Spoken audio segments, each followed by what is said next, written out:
حركات تسويقية صايعة.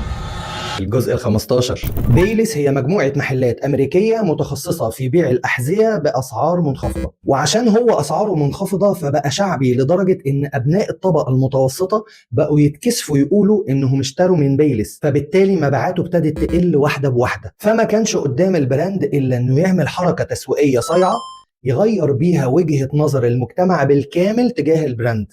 شوفوا بقى عملوا ايه. اجروا محل في مكان شيك جدا في لوس انجلوس، وعملوا ديكورات على اعلى مستوى، واختاروا اسم كده يبان انه ماركة ايطالية فاخرة. افتتحوا المحل، جابوا مجموعة من المؤثرين المشهورين على السوشيال ميديا في مجال الموضة والازياء، وجابوا نفس البضاعة اللي كانت بتتباع في بيلس وعرضوها في المحل الجديد ب10 اضعاف، لا 10 اضعاف ايه، ب 20 و30 ضعف سعرها اللي كان بيتباع بيه في بيلس. يعني الشوز اللي كانوا بيبيعوه في بيلس ب 20 و30 دولار بقوا يبيعوه في المحل الجديد ب 400 و500 دولار. انت متخيل؟ طبعا الناس قبل ما تمشي من المحل كانوا بيصوروا معاهم وبيعرفوهم ان الشوزات دي شوزات بيلس. شوفوا ردة فعل الناس. What? No way. You've got to be kidding me. Shut up. Are you serious?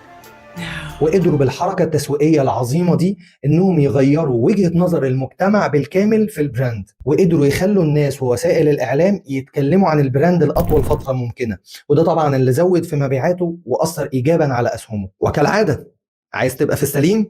تابع سوشيال تي.